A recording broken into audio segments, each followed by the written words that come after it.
ஆண்டவராக இயேசுவின் நாமத்தில் தொலைக்காட்சி நேயர்களுக்கு அன்பின் வாழ்த்துக்கள். இந்த நாளின் செய்தி, இயேசு உங்கள் வீட்டில் இருப்பாரானால். இன்றைக்கு அநேக வீடுகளிலே ஆண்டவர் இருக்கிறாரா என்பது கேள்வி.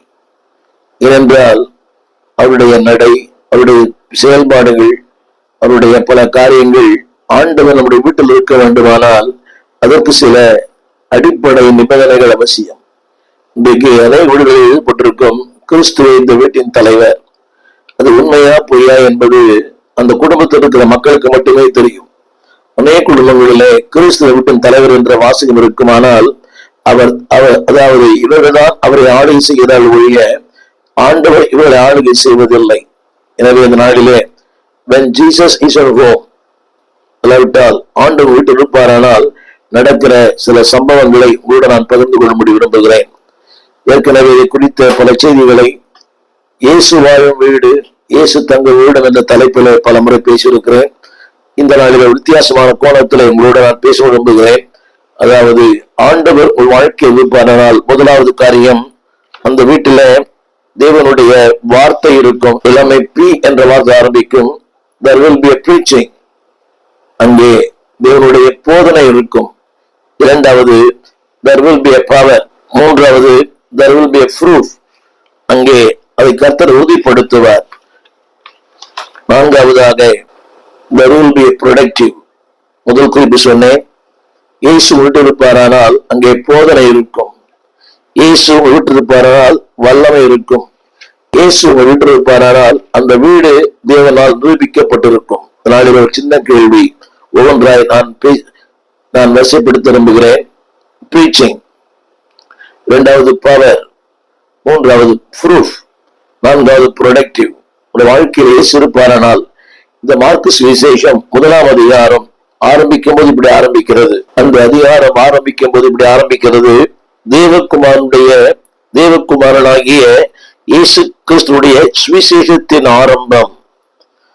அது ஆரம்பிக்கும் போது இப்படி ஆரம்பிக்கிறது, சுவிசேஷத்தின் ஆரம்பம். மற்ற எல்லா சுவிசேஷத்திலையும் இதற்கு உள்ள மிகப்பெரிய வித்தியாசம், ஆரம்பிக்கும் போது it start with word preaching. அடுத்த வார்த்தை, இதோ நான் என் தூதனை உமக்கு முன்பாக அனுப்புகிறேன், அவன் உமக்கு முன்னே போய் உனக்கு வழியை ஆயத்தம் பண்ணுவான் என்றும். அதுக்கு முழுக்க அது சொல்லப்பட்ட வார்த்தை எல்லாம் இரட்சகர் இயேசு கிறிஸ்துவுடைய ஊழியத்தை குறித்து சொல்லப்பட்டிருக்கிறது. மார்க்கு சுவிசேஷம் 1ஆம் அதிகாரம் 32ஆம் வசனம், சாயங்காலமாகி சூரியன் அஸ்தமித்த போது சகல பிணியாளிகளையும் பிசாசு பிடித்தவர்களையும் அவரிடத்திலே கொண்டு வந்தார்கள். 38ஆம் வசனம், 32ஆம் வசனம், அடுத்த 38ஆம் வசனம், அவர்கள் அதாவது அவர் சுகமாக்கினார்.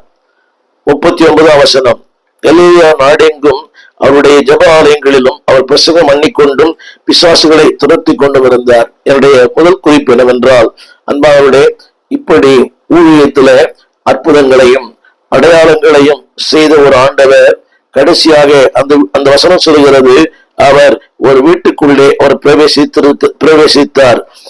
அப்படியானால் ஆண்டவர் வெளியான ஊழியங்களை மட்டுமல்ல, ஒரு குடும்பத்திற்குள்ள ஊழியம் செய்ய விரும்புகிறார். எனவேதான் அந்த நாளில இந்த வார்த்தையை நான் உங்களோடு பேசுகிறேன். அவருடைய முழு செய்தியுமே ஆரம்பத்திலிருந்து கடைசி வரைக்கும் தொடர்ந்து லூக்கா சுவிசேஷம் 10ஆம் அதிகாரம் 13ஆம் வசனம், கோராசின் பட்டணமே உனக்கு ஐயோ, பெத்சாயிதா பட்டணமே உனக்கு ஐயோ, உங்களில் செய்யப்பட்ட பலத்த செய்கள் தீர்விலும் சீரோனிலும் செய்யப்பட்டிருந்தால் அப்பொழுது ரட்டுடுத்தி சாம்பலில் உட்கார்ந்து மனம் திரும்பி இருப்பார்கள். இந்த வருஷத்துடைய கருப்பொருள் என்னவென்றால், அன்பானவர்களே, ஆண்டவர் அவருடைய ஊழியத்தினுடைய பிரதான நோக்கமே வார்த்தையை அறிவிப்பது. கிறிஸ்துடைய முதல் நோக்கமே வார்த்தையை அறிவிப்பது.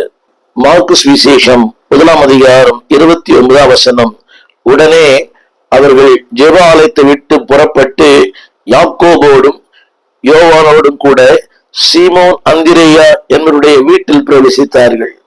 அதை கவனிக்க வேண்டும். என்னுடைய செய்தி என்னவென்றால், ஆண்டவர் உங்கள் வாழ்க்கையில் உங்கள் வீட்டில் இருப்பாரானால் நடக்கிற சம்பவங்கள். இன்றைக்கு ஆரம்பத்திலே சொன்னேன், ஒரு பெரிய திரள் கூட்டத்திற்கு பின்னாலே போய் கொண்டிருந்த ஆண்டவர் திரளான ஜனங்கள் வேதம் சொல்கிறது, திரளான ஜனங்கள் கலிலியா நாடெங்கும், மார்க்குஸ் விசேஷம் 1:39, கலிலியா நாடெங்கும் அவர் பிரசங்கம் பண்ணி கொண்டும் பிசாசுகளை துரத்தி கொண்டு வந்தார். ஒரு பெரிய மாஸ் மினிஸ்ட்ரி. ஆனால் ஆண்டவருடைய மிகப்பெரிய நோக்கம் என்னவென்றால், மார்க்கு 1:29 ஆலயங்களிலே பிரசங்கித்தார், திருக்களிலே பிரசங்கித்தார், வீதியிலே பிரசங்கித்தார், சந்தைகளிலே பிரசங்கித்தார். 1:21 சொல்லுகிறது, உடனே அவர்கள் ஜெப ஆலயத்தை விட்டு புறப்பட்டு யாக்கோபோடும் யோவானோடும் கூட சீமோன் அந்திரேயா என்னுடைய வீட்டிலே பிரவேசித்தார்கள். என்னை கேட்டுக்கொண்டிருக்கிற பிள்ளையே, God is not concerned about the crowd. God is concerned your family. ஆண்டவர் திரள் கூட்டத்தை அவர் விரும்புவதில்லை, ஒரு தனிநபர்களை விரும்புகிறார். எனவேதான் சமாரியா பெண்ணிடத்திலே போனார், நிக்கோதேம் இடத்திற்கு போனார். ஆண்டவருடைய பாரம் எல்லாம் தனி மனிதர்களை சந்திக்கிற தெய்வம்.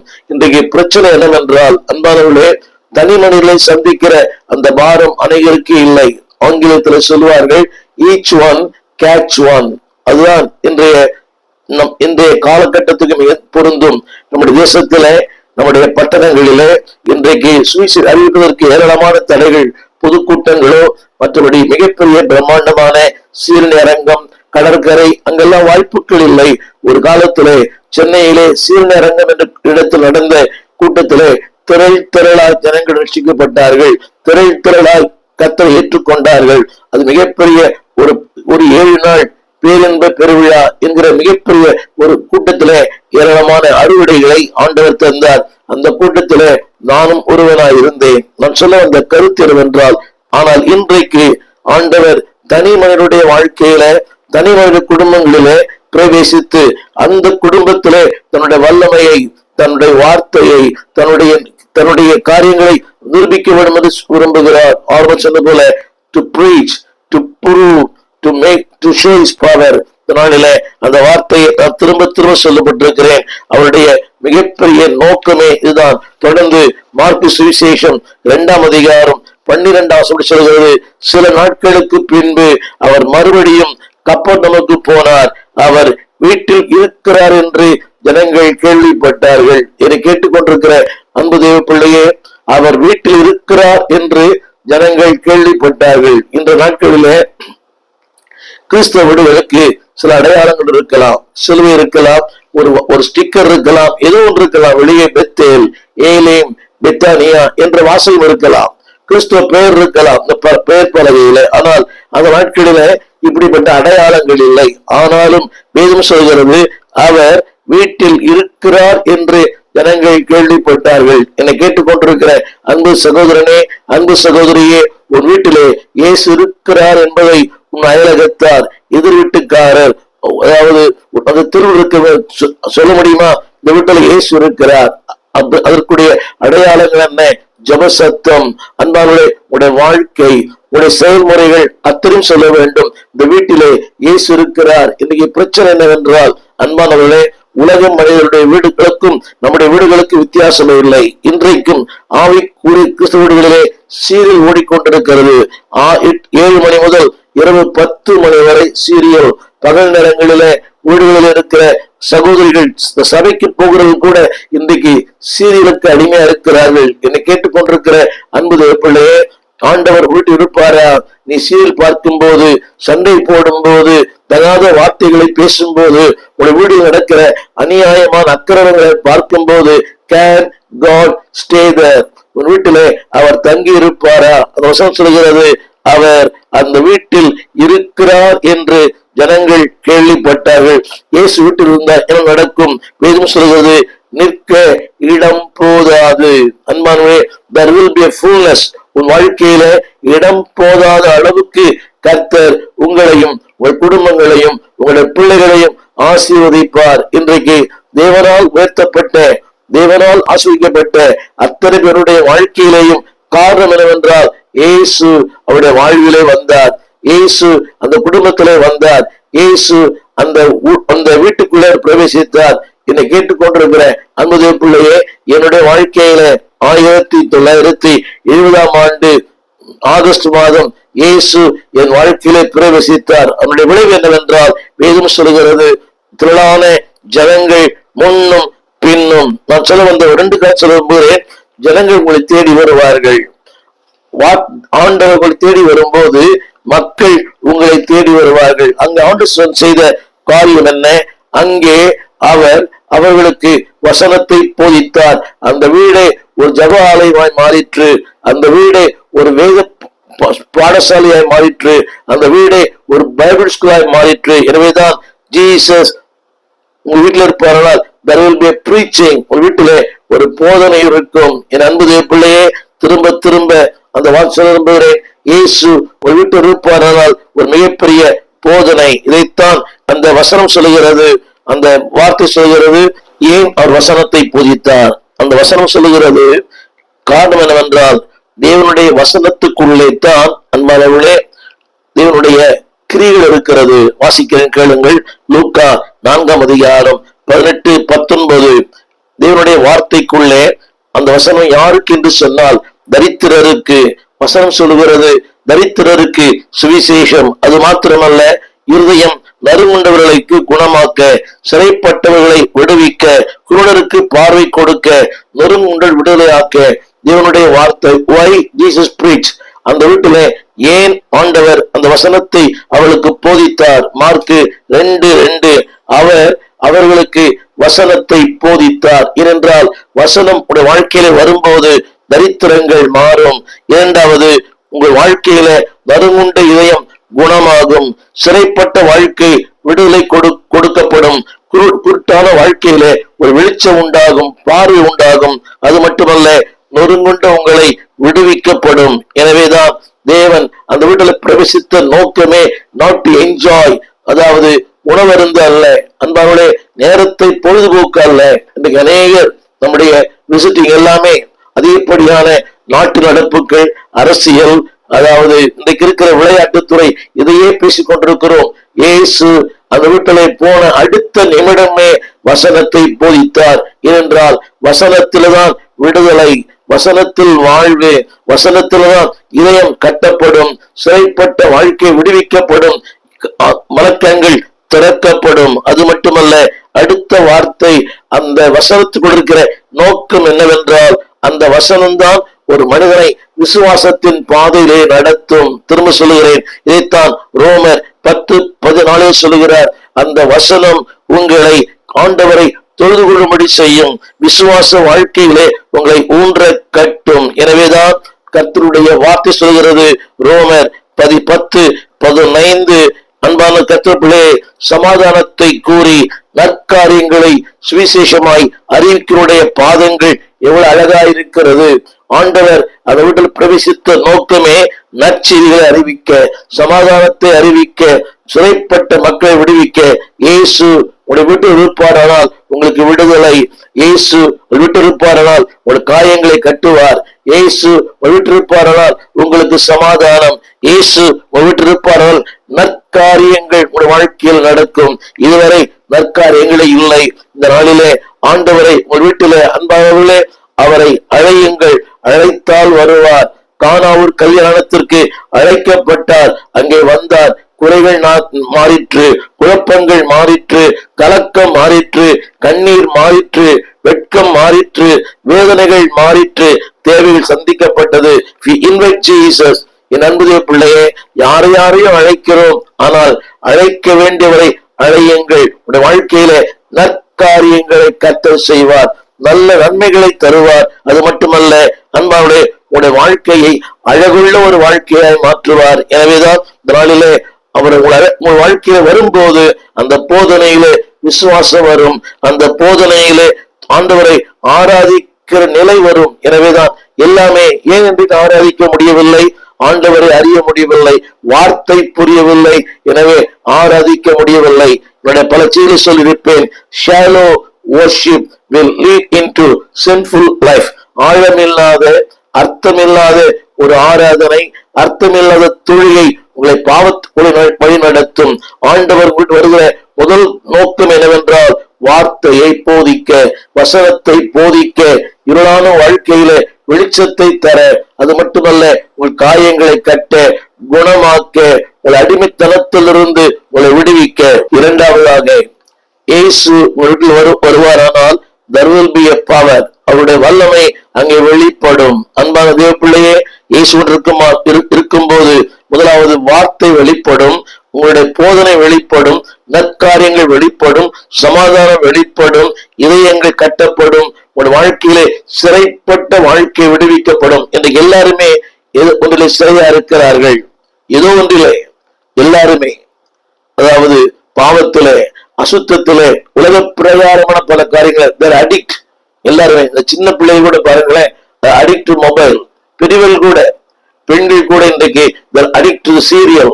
இப்படிப்பட்ட நிலையிலிருந்து நீங்கள் விடுவிக்கப்பட வேண்டுமானால் இயேசுவை உங்களுடைய வீட்டிலே அவரை மையமாய் வையுங்கள். உங்க வீட்டிலே அவர் ராஜாவாய் இருக்கட்டும், நீங்கள் சேவகராயிருங்கள். அவர் ராஜாவாய் இருக்கும் போது ஆளுகை செய்வார்.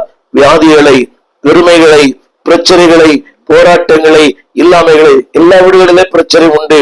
பிரச்சனை இல்லாத வீடுகளே இல்லை. ஆனால் இயேசு உங்கள் வீட்டில் இருப்பார் என்றால் அந்த போதனை எல்லாவற்றையும் ஆளுகை செய்யும். இரண்டாவதாக நான் சொல்ல வந்த வார்த்தை, ஆண்டவர் வீட்டில் இருப்பாரானால் there will be a power. முதல் குறிப்பு, there will be a preaching. அங்கே ஒரு போதனை இருக்கும், வார்த்தை இருக்கும், அதுல நற்செய்தி இருக்கும். அன்பு தேவ பிள்ளையே, ஒரு வீட்டில் வருகிற ஒவ்வொருவருக்கும் வெட்கப்படாமல் நீங்கள் அறிந்த இயேசுவை சொல்லுங்கள். அன்பான தேவ பிள்ளையே, என்னுடைய வாழ்க்கையில அன்றிலிருந்து இன்று வரை அதை கடைபிடிக்கிறேன். இது மிகப்படுத்தல் அல்ல, உங்களை உற்சாகப்படுத்த. இன்றும் அது எங்கு சென்றாலும், அது வாகனமா இருக்கலாம், ஒரு ஆட்டோவா இருக்கலாம், ஏதோ ஒரு கடையா இருக்கலாம், எங்கு சென்றாலும். ஏனென்றால் பவுல் சொல்லுகிறான், நான் சுவிசேஷத்தை குறித்து வெட்கப்படுவதில்லை. இன்றைக்கு ஒரு மனிதன் மீட்கப்பட்டால் இருக்கிறான் என்பதற்கு முதல் அடையாளமே அவன் சுவிசேஷத்தை குறித்து வெட்கப்படவே மாட்டான். எவன் ஒருவன் இயேசுவை அறிக்கை பண்ணவில்லையோ, எவன் ஒருவன் சுவிசேஷத்தை அறிவிக்க மனம் இல்லையோ, தைரியம் இல்லையோ, அவனுக்கு ரட்சிப்பு இல்லை. இன்றைக்கு திருச்சபைக்கு வருகிற அதிகமான பேருக்கு ஒரு போலியான ரட்சிப்பு. ரட்சிப்பு என்ற வார்த்தைக்கு அர்த்தமே தெரியாமல் ஆவிக்குரிய சபைகளுக்கு போகிற மக்கள் ஏராளம். மார்க் 2:3-4-5 அந்த வசனம் சொல்லுகிறது, அப்பொழுது 4 பேர் ஒரு திமிர்வாதக்காரனை சுமந்து கொண்டு அவரிடத்திலே வந்தார்கள். கவனிங்கள், எப்படி தெரியும் இயேசு அந்த வீட்டில் இருக்கிறார்? அடுத்த வார்த்தை, ஜனக்கூட்டத்தின் நிமித்தம் அவருக்கு சமயமாய் சேரக்கூடாமல் அவர் இருந்த வீட்டின் மேற்கூரையை பிரித்து திறப்பாக்கி திமிர்வாதக்காரன் கிடக்கிற படுக்கை இறக்கினார்கள். நான் கவனிக்க வேண்டும், இந்த வீடு ஒரு கூரை வீடு. அன்பான பிள்ளையே, இயேசு எந்த வீட்டிலும் அவர் வருவார். மாடி வீடு மாத்திரமல்ல, கூரை வீட்டுக்கு ஒரு வசதி, மேற்கூரையை பிரித்து. அப்படியானால் அது ஒரு கூரை வீடு. நினைக்கிறார்கள் இந்த கூரை வீட்டுக்குள்ள ஊழியர் வருவாரா, அவர் வருவாரா? உலக மனிதர்கள் வரமாட்டார்கள். ஆனால் வானத்தையும் பூமியையும் படைத்த ஒரு தெய்வம் நிச்சயமாய் உங்கள் வாழ்க்கையில வருவார். அந்த வார்த்தை இப்படி சொல்கிறது. அதை இயேசு அவர்கள் விசுவாசத்தை கண்டு, அடுத்த வார்த்தை சொல்லுகிறேன், அந்த திமிர்வாதக்காரன் நோக்கி, உன் பாவங்கள் உனக்கு மன்னிக்கப்பட்டது என்றார். அன்பு தேவ பிள்ளையே, இதுதான் தேவனுடைய வல்லமை. தேவனுடைய வல்லமை உன் வாழ்க்கையை வெளிப்படும் போது வேதம் சொல்லுகிறது, சுகமாக்குதல் மட்டுமல்ல, உன் பாவங்கள் உனக்கு மன்னிக்கப்படும். There is a power in Jesus house. இயேசு ஒரு வீட்டு இருப்பாரானால் அங்கு வல்லமை உண்டு. அது மட்டுமல்ல, சொன்னேன் ஃபுல்னஸ். இரண்டாவது forgiveness. அங்கே ஒரு மன்னிப்பு உண்டு. அன்பான தேவ பிள்ளையே, இந்த உலகத்தை யோசித்து பாருங்க. ஒரு சபையில போய் இந்த திமிர்வாதக்காரன் மன்னிக்கப்படவில்லை, ஒரு வீட்டுக்குள்ளே வந்து இவன் வாழ்க்கை மன்னிக்கப்பட்டது. எனவேதான் வேதம் சொல்கிறது, என் அன்பு தேவ பிள்ளையே, ஆண்டவர் உன் வாழ்க்கையிலே இருப்பாரானால் உன் வாழ்க்கையிலே அற்புதங்களை செய்வார், அதிசயங்களை செய்வார். அது மட்டுமல்ல, அந்த வார்த்தையை 5ஆம் வசனம், அவர்கள் விசுவாசத்தை அவர் கண்டு. என் அன்பு தேவ பிள்ளையே, இயேசு ஒரு வீட்டில் இருப்பாரானால் உன் அறியாம ஒரு விசுவாசம், ஒரு நம்பிக்கை, ஒரு மேன்மை, ஒரு உறுதி உன் வாழ்க்கையில உன்னை நிச்சயமாய் உன்னை அது தாங்கி பிடிக்கும். எனவேதான் இந்த வார்த்தை நான் சொல்லுகிறேன். தேவனுடைய வார்த்தையில விசுவாசம் உண்டு, பாவ மன்னிப்பு உண்டு. எல்லாவற்றுக்கும் மேலாக எபேசியர் 2:10 சொல்லப்பட்டிருக்கிறது, அவர் வீட்டில் வரும்போது நற்கிரிகளை செய்யும்படி உன்னை அவர் தகுதிப்படுத்துகிறார். முடிந்தால் ஒரு ஆமீன் சொல்லுங்கள். நற்கிரிகளை செய்ய உன்னை தகுதிப்படுத்துகிறார். எபேசியர் 2:10. நற்கிரிகளை செய்ய உன்னை தகுதிப்படுத்துகிறார். உனக்கு தகுதி இல்லாமல் இருக்கலாம், பலன் இல்லாமல் இருக்கலாம், வல்லமை இல்லாமல் இருக்கலாம், அதற்குரிய திறமை இல்லாமல் இருக்கலாம். ஆனால் தேவனுடைய வார்த்தை சொல்லுகிறது, நற்கிரிகளை செய்ய உன்னை அவர் தகுதிப்படுத்துகிறார். எனவேதான் நாளிலே நான் சொல்ல வந்த வார்த்தை, இயேசு உங்கள் வீட்டில் இருப்பாரானால் உங்கள் வீட்டிலே ஒரு மகிழ்ச்சி, ஒரு ஆனந்தம். இதைத்தான் நாம் லூக்கா சுவிசேஷம் 15 படிக்கிறோம். அந்த இளைய குமாரன் வீட்டுக்கு வந்தான். வீட்டுக்கு வந்த அடுத்த நிமிஷத்திலே லூக்கா 15:22 சொல்கிறது, அந்த தகப்பன் சொல்கிற வார்த்தை, உயர்ந்த வஸ்திரம், அடுத்து மோதிரம், கால்களுக்கு பாதரட்சை, கொழுத்த கன்று, அடுத்து புசித்து சந்தோஷமாயிருப்போம். கவனிகள், அந்த இளையகுமாரன் வீட்டுக்கு வரும்போதே இத்தனை பெரிய மகிழ்ச்சி என்றால், வானத்தையும் பூமியையும் படைத்த ஒரு ஆண்டவர் உங்க வீட்டுக்கு வரும்போது, திரும்ப சொல்லுகிறேன், ஒரு உயர்வு. அந்த அழகான வசனம் இருக்கிறது, லூக்கா 15:22. உயர்ந்த வஸ்திரம், என் அன்பு பிள்ளையே, அதாவது மோதிரம், கால்களுக்கு பாதரட்சை, அடுத்து கொழுத்த கன்று. அது மட்டுமல்ல அன்பார்களே, அந்த 24 சொல்லுகிறது சந்தோஷமாயிருப்போம். 23 சந்தோஷமாயிருப்போம். 24 சந்தோஷப்பட தொடங்கினார்கள். தெரியுமா? When Jesus is in your home. என்னை கேட்டுக்கொண்டிருக்கிற அன்பு பிள்ளையே, ஆண்டவர் உன் வாழ்க்கையிலே வந்து போகிறவராய் அல்ல, தங்கி தாபரிக்கிறவராய், அங்கே நிலைத்திருக்கிற ஒருவராய் அவரை வைத்துக் கொள்ளுங்கள். உடைய வாழ்க்கை சிறப்பு. இதுக்கு இன்னொரு சொல்லலாம் என்று விரும்புகிறேன். 2 சாமுவேல் 9 மேவிபோசேத், தாய் தகப்பன் இல்லாதவன், ஃபாதர்லெஸ், ஃப்ரெண்ட்லெஸ், ஃபுட்லெஸ். யோசித்து பாருங்கள், ஆதாரம் இல்லை, தாய் தகப்பன் இல்லை, உணவு இல்லை, நண்பர்கள் இல்லை. ஆனால் ஒரு நாளிலே ராஜாவின் வீட்டுக்கு அவன் வந்தான். அவன் வந்தபோது வேதம் சொல்கிறது, அன்பானவர்களே, 2 சாமுவேல் 9 அடுத்த ஒரு வார்த்தை அங்கே அந்த ராஜா சொல்லுகிறார். அதாவது சவுல் அவனை பார்த்து சொல்லுகிற வார்த்தை, நான் எல்லாவற்றையும் அதாவது உனக்கு கொடுத்தேன். 2 சாமுவேல் 9:11 அது ஒரு வார்த்தை சொல்லப்பட்டிருக்கிறது. ராஜா சீபா ராஜாவை நோக்கி, என் ஆண்டவனே, நான் ஒரு அடியானுக்கு கட்டளையிட்டபடி எல்லாம் ஒரு அடியாடி நான் செய்வேன் என்றான். ராஜகுமாரில் ஒருவனைப் போல மேவிபோசேத் என் பந்தியிலே அசனம் பண்ணுவான் என்று ராஜா சொன்னான். நன்றாக கவனிக்க வேண்டும் அன்பார்களே.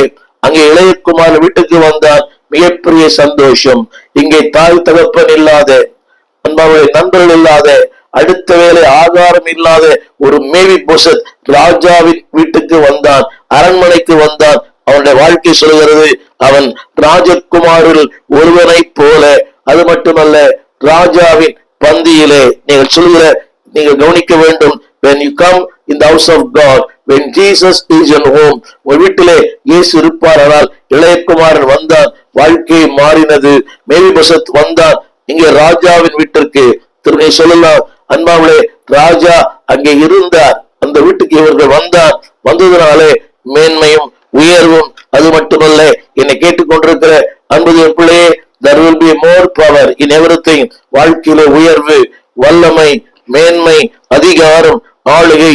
அது மட்டுமல்ல, உன் வீட்டிலே அவர் இருப்பாரானால் உன் வாழ்க்கை மாறும், உன் எண்ணங்கள் மாறும், உன் சுபாவங்கள் மாறும். சங்கீதம் 103:12 சொல்லப்பட்டிருக்கிறது, மேற்குக்கும் கிழக்குக்கும் எவ்வளவு தூரமோ அவ்வளவு தூரமாய் அவர் உன்னுடைய பாவங்களை உன்னை விட்டு அகற்றுவார்.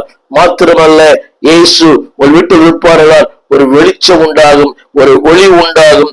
அது மட்டுமல்ல, நீ அவரோடு கூட ஐக்கியப்பட்டிருப்பாய். இதைத்தான் 1 யோவான் 1:7 சொல்லப்பட்டிருக்கிறது. அன்பானவரே, அவர் ஒளியில் இருக்கிறது போல அந்த ஒளி உடைய வாழ்க்கையில் வருமானால் நீங்கள் அவரோடு ஐக்கியப்பட்டிருப்பீர்கள். அது மட்டுமல்ல, அவர் உங்களுக்கு வருவாரானால் உடைய வாழ்க்கையில பாவங்கள் நீங்கும், அக்கிரமங்கள் நீங்கும், அசுத்தங்கள் நீங்கும். God will make a new man. ஒரு புதிய மனிதனாய் கர்த்தர் உங்களை மாற்றுவார். இயேசு உங்களிட்டு இருப்பாரானால் இதெல்லாம் சாத்தியம் இல்லையோ அதையெல்லாம் சாத்தியமாக்குவார். What is difficulty? That can be easy thing. What is impossible? It will be possible. உங்கள் வீட்டுல வருவாரானால் திமிர்வாதக்காரன் முடியாத ஒன்று முடிய செய்தார். பாவங்கள் மன்னிக்கப்படுவதற்கு வாய்ப்பே இல்லை. பாவங்கள் மன்னிக்கப்பட செய்தார். என்னுடைய குறிப்பு என்னவென்றால், அதாவது எது கடினமா இருக்கிறதோ, எது சாத்தியம் இல்லையோ, எது இயலாமல் இருக்கிறதோ அத்தனையும் தேவன் இயல பண்ணுவார். இதுதான் மூன்றாவது குறிப்பு. ஆண்டவர் வாழ்க்கையில உங்கள் வீட்டுக்கு வருவாரால் God will prove that you are a child of God. நீ தேவனுடைய பிள்ளை என்பதை நிரூபிப்பார். எனவேதான் இந்த வார்த்தை சொல்லுகிறேன், இஸ் ப்ரூவ்.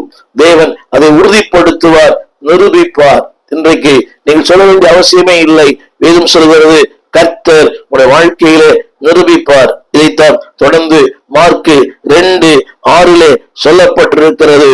அந்த வார்த்தை அங்கே உட்கார்ந்த வேத பாரகர்களில் சிலர், என்னன்னு சொல்ல நம்புகிறேன், ஆண்டவர் வாழ்க்கையில் வரும்போது கிரிட்டிசிசம், ஏளனங்கள் உண்டு, பரியாசங்கள் உண்டு, விமர்சனங்கள் உண்டு, மக்களுடைய அதாவது எதிர்வினைகள் உண்டு. எல்லாவற்றுக்கு மேலாக அதை மாற்றுகிற கர்த்தர் உண்டு. There will be a criticism and also there will be a confrontation. அங்கே நிச்சயம் எதிர்மறையான மக்கள் உங்களை சந்திப்பார். ஆனால் இவர்களுக்கு மத்தியில there is a confirmation. திரையில பாருங்கள், number 1, criticism will be there. confrontation, சில நேரங்களிலே அதை எதிர்க்கிற மக்கள் வருவார்கள்.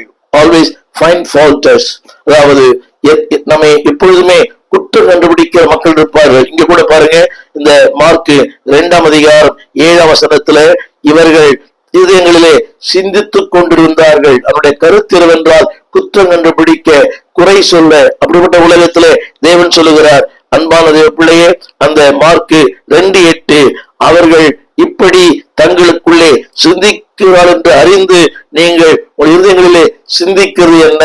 என்னுடைய மூன்றாவது குறிப்பு சொல்லுகிறேன், God wants to prove your life. நீங்கள் தேவனுடைய பிள்ளைகள் என்பதை இந்த ஊர் அறியும், உலகம் அறியும், நாடு அறியும், மக்கள் அறிவார்கள். ஏன் தெரியுமா? அவர்கிட்ட வரும்போது God will prove you. நீங்கள் யார் என்பதை அவர் நிரூபிப்பார். என கேட்டுக்கொண்டிருக்கிற அன்பு தேவ பிள்ளையே, விளக்கங்கள் தேவையில்லை, அதுக்குரிய எதுவுமே தேவையில்லை, அடையாளங்களே தேவையில்லை. கர்த்தர் உங்களை அடையாளமாய் மாற்றுவார். எசேக்கியேல் 24:24 சொல்லுகிறது, எசேக்கியேல் உங்களுக்கு அடையாளமாயிருப்பான். இயேசு ஒரு வீட்டிலே வருவாரானால் there will be a confrontation உண்டு, அதாவது எதிர்மறையான நடக்கும். ஆனால் தேவன் அதை கன்ஃபார்ம் பண்ணுவார். நான் படிக்க கேளுங்கள், மார்க் 2:11 அவரை, அதாவது ஜனங்கள் குறை சொல்கிற உலகம், குற்றம் கண்டுபிடிக்கிற உலகம், தேவையற்ற விமர்சனங்களை அள்ளி வீசுகிற உலகம்.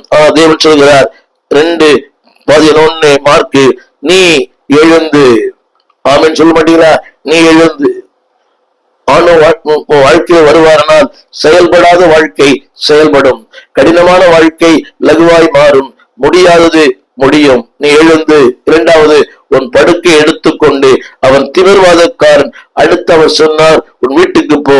என் அன்பு பிள்ளையே, இயேசு உங்கள் வீட்டில் வருவாரானால் உன் வாழ்க்கையை நீ அதாவது நிர்ணயித்திருக்கிறார். அவர் சொன்ன வார்த்தை, உன் வீட்டுக்கு போ. அடுத்த வார்த்தை 12 சொல்கிறது, உடனே அவன் எழுந்தான், படுக்கை எடுத்துக்கொண்டு எல்லாருக்கும் முன்பாக அவன் போனான். எல்லாருக்கும் முன்பாக. அந்த சொல்லுகிறேன், God wants to prove your life. எல்லாருக்கும் முன்பாக. எந்த உலகம் உன்னை எள்ளி நகையாடினதோ, எந்த உலகம் உன்னை குறை சொன்னதோ, எந்த உலகத்திலே நீ கீழ் நோக்கி பார்க்கப்பட்டாயோ, அதே உலகத்திலே நீ ஒன்றுக்கு உதவாதவன். அதாவது உலகமே சொல்லிற்று உன் வாழ்க்கை முடிந்து போனது. ஆனால் அப்படிப்பட்ட உலகத்திலே எல்லாருக்கும் முன்பாக கர்த்தர் உன்னை நிற்கச் செய்வார், நடக்கச் செய்வார், நிரூபிக்க செய்வார். உன்னையே ஒரு பேசும் பொருளாய் மாற்றுவார் எல்லாருக்கும் முன்பாக. அடுத்த வார்த்தை, எல்லாரும் ஆச்சரியப்பட்டு.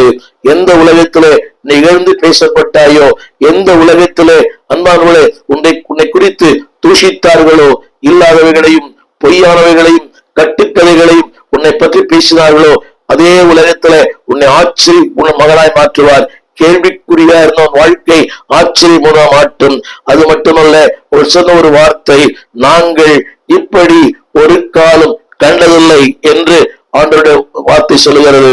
இதே உலகத்துல people will astonished, உன்னை பார்த்து ஆச்சரியப்படுகிற வரைக்கும், அதாவது ஒரு காலம் இப்படி கண்டதில்லை.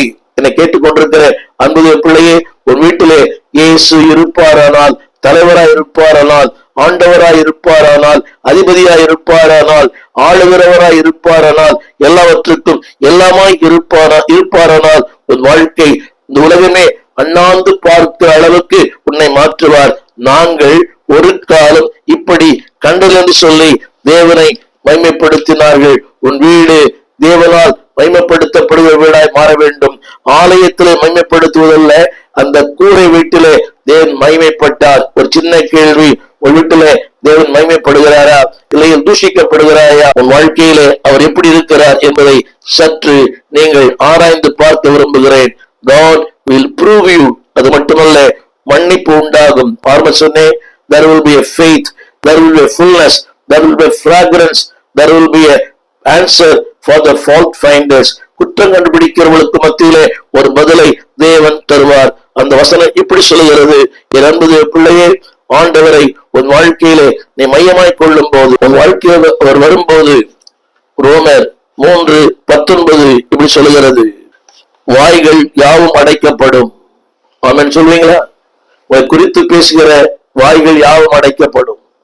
உங்களை குறித்து தீமையாய் தவறாய் குற்றம் கண்டுபிடிக்கிற இந்த உலகத்துல யாவும் அடைக்கப்படும். அது மட்டுமல்ல, வேதம் சொல்கிறது, அவர்கள் யாவரும் தேவனுடைய ஆக்கினை தீர்ப்புக்கு ஏதுவாய் இருப்பார்கள். கரங்களை உயர்த்தி ஒரு ஆமென் சொல்ல அன்பை கேட்கிறேன். அவர்கள் யாவரும் தேவனுடைய ஆக்கினை தீர்ப்புக்கு அவர்கள் உட்படுவார்கள். எனவே என்னை கேட்டுக்கொண்டிருக்கிற அன்புடைய பிள்ளையே, உன் வாழ்க்கையிலே ஆண்டவர் இருப்பாரானால், சொல்லுகிறேன், if Jesus is in a home, it cannot be same as it was. அவர் இருப்பாரானால் அது இருந்தது போல் இருக்காது. இன்னொன்று சொல்ல விரும்புகிறேன், அந்த கூரை வீடு நிச்சயமாய் மாடி வீடாய் மாறி இருக்கும். ஒன்று, அந்த சுகம் பெற்றவன் கட்டி கொடுத்திருப்பான். இல்லை என்றால் வீட்டின் சொந்தக்காரரே இந்த பிரச்சனை விலகி வாழ அவரே அதை ஒரு மாடி வீடாய் மாற்றியிருப்பார். என்னை கேட்டுக்கொண்டிருக்கிற அந்த பெரிய பிள்ளையே, when Jesus is in home, there will be preaching. வார்த்தை இருக்கும். when Jesus is in home, there will be a power. வல்லமை இருக்கும். பாவங்களை மன்னிக்கிற, சுகமாக்குகிற, அற்புதங்களை செய்கிற. மூன்றாவது fruit, there will be a, அங்கே தேவன் நிரூபிப்பார். உலகம் ஆச்சரியப்படும் அளவுக்கு, அண்ணாந்து பார்க்கிற அளவுக்கு, இதுவரை நாங்கள் இப்படி கண்டதில்லை என்று சொல்லுகிற ஒரு மேன்மைக்குள்ளே கர்த்தர் கொண்டு வருவார். அது மட்டுமல்ல, யாரெல்லாம் உங்களை நிந்திக்கிறார்களோ, உங்களை பேசுகிறார்களோ, ரோமர் 3:19, அவர்கள் வாய் அடைக்கப்படும். அது மட்டுமல்ல, அவர்கள் தேவனுடைய ஆக்கினை தீர்ப்புக்கு ஏதுவாய் இருப்பார்கள். என்னை கேட்டுக்கொண்டிருக்க அன்புடைய பிள்ளையே, இளையகுமாரன் தகப்பன் வீட்டுக்கு வந்தான். மேவிபோசேத் ராஜாவின் அரண்மனைக்கு வந்தான். ராஜாவை உங்கள் வீட்டில் வைத்துக் கொள்ளுங்கள். ஏழ்மை மாறும், வறுமை மாறும், பசி மாறும், பட்டினி மாறும், உடைய துயரங்கள் மாறும், உடைய அடையாளமே மாறும்.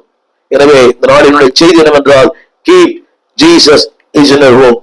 அவரை உங்கள் வீட்டிலே எப்போது வைத்துக் கொள்ளுங்கள். உங்களுக்கு ஆசீர்வாதம், நன்மை, மேன்மை, தேவனுடைய நிறைவான சம்பூர்ண ஆசீர்வாதங்கள் வாழ்க்கையிலே எப்போது நிலைத்திருக்கும். ஜெபிக்க விரும்புகிறேன். ஜெபிப்போம். வானத்தையும் பூமியும் படைத்த நல்ல ஆண்டவரே, நீர் எங்கள் வீட்டில் இருக்கிறீர் என்பதை இந்த உலகம் அறியட்டும் ஐயா. நீ இருந்தால் there will be a preaching, there will be a power, there will be a proof. அதை நிரூபிக்கிற ஆண்டவர் ஐயா. தகப்பன் வீட்டிற்கு இளையகுமார் வந்தான். உயர்ந்த வஸ்திரம், கொழுத்த கன்று, பாதரட்சை, ஓயாத சந்தோஷம்.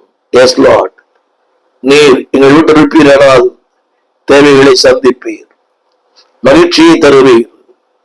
ஆமாண்டவரே, குறை சொல்கிற மக்கள் உண்டு, குற்றம் சொல்கிற மக்கள் உண்டு. இவர்கள் மத்தியிலே அவர்கள் வாய் அடைக்கும்படியாய் நீர் காரியங்களை செய்கிறீர். தேவனே, எங்கள் வீட்டில் இருக்கிறீர் என்பதை இந்த உலகம் அறியட்டும் ஐயா. அயலகத்தார் அறியட்டும். நீ எங்கள் வாழ்க்கையில் இருக்கிறீர் என்பதை எங்கள் நண்பர்கள் அறியட்டும் ஐயா. உறவுகள் அறியட்டும். ஒரு போலியான வாழ்க்கை அல்ல, நீ இருக்கிறீர் என்பதை நாங்கள் உலகத்துக்கு சொல்ல கர்த்தர் இரக்கம் செய்யும். நீ கூட்டத்தை நேசிக்கிற தேவன் மட்டுமல்ல, தனிநபர்களை நேசிக்கிற தேவன், குடும்பங்களை நேசிக்கிற தெய்வம். எஸ் லார்ட், இதை கேட்டுக்கொண்டு ஒவ்வொரு வாழ்க்கையிலையும் நீ அவர்களுடைய ராஜாவாயிரும், ஆளுகிறவராயிரும், ஆட்சி செய்யும், எல்லாவற்றுக்கும் எல்லாமா இருந்து நடத்தும். அன்பின் கரங்களிலே தாழ்த்தி ஒப்பு கொடுக்கிறோம். தேவ கிருபை, தேவ சமாதானம், தேவ இரக்கம் அவருடைய வீடுகளில் ஆளுகை செய்யட்டும். வேதம் சொல்வது போல நலங்கத்துக்குள்ளே சமாதானம், உன் அரண்மனைக்குள்ள சுகம். எஸ் லார்ட், அந்த மேவி புசத்துக்கு ஒரு சுகத்தை கொடுத்தீர், மேன்மை கொடுத்தீர். இளைய குமாரனுக்கு அந்த திரும்ப மேன்மை தந்தீர். அதுபோல ராஜாவின் வீட்டிலே நாங்கள் வரும்போது, ராஜா எங்கள் வீட்டிலே இருக்கும் போது அந்த மேன்மைகள் சொந்தமாய் மாறட்டும். இதை கேட்டுக்கொண்டிருக்க ஒவ்வொருடைய வாழ்க்கையிலையும் மகிழ்ச்சியும் ஆனந்தமும் சுகமும் பாவ மன்னிப்பும் சொந்தமாய் மாறட்டும். இயேசுவின் நாமத்தில் நல்ல பிதாவே, ஆமேன். இயேசு என் வாழ்வின் பலனானார். உங்கள் வீட்டில் வெறுப்பானால் இப்ப இருக்கிறது போல அல்ல, மேலான உயர்வான மகிமையான ஆச்சரியப்படுகிற அளவுக்கு உங்களுடைய வாழ்க்கையை மாற்றுவார். Keep Christ in your home always. வீட்டிலே எப்போதும் அவர் தங்கி தாபரிக்கிற வீட்டின் தலைவராய் வைத்துக் கொள்ளுங்கள். வாழ்க்கை உயரும், நீங்கள் உயர்வீர்கள், சந்ததி உயரும். God bless you. எங்கள் விலாசம் போதகர் ஸ்டீபன் தேவகுமார், திறந்த வாசல் சபை, நம்பர் 65, பரமானந்த தெரு, 7 கிணறு, சென்னை 600001. தொடர்புக்கு 9841839287. மேலும் 0443183330. எங்கள் மின்னஞ்சல் stephen.opendoor@gmail.com. எங்கள் தேவ செய்திகளை யூடியூப் சேனலில் பார்த்து பயனடையுங்கள்.